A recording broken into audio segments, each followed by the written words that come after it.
এই জুনাইদ, চল নামাজ পড়ে আসি। এ তুই যা, আমি পরে পড়বো না। আচ্ছা ঠিক আছে। আরে কারেন্টের কাজ চলছে। হ্যাঁ মনি, কাজ চলছে, আর 30 মিনিট কারেন্ট থাকবে।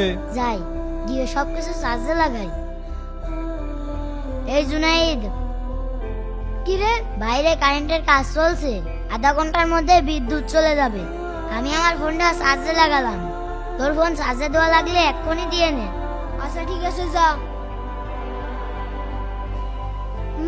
অনেক হয়েছে, এখন গিয়ে মোবাইলটা চার্জে দি, না হলে আবার বিদ্যুৎ চলে যাবে। যা, বিদ্যুৎ চলে গেল। আব্দুল, আব্দুল, কি হয়েছে, চেঁচাচ্ছিস কেন? কি রে, তুই বললি না আধা ঘন্টা পর বিদ্যুৎ যাবে, কিন্তু 10 মিনিট না হতেই তো বিদ্যুৎ চলে গেল। এখন আমি ফোনটা চার্জ দেবো কিভাবে? আমি কি জানি, ওরা তো বললো আধা ঘন্টা পরে বিদ্যুৎ যাবে। হুট করে চলে গেলে আমি কি করব? হাতে যদি 20টা মিনিট সময় থাকতো, ফোনটা চার্জ দিয়ে দিতাম।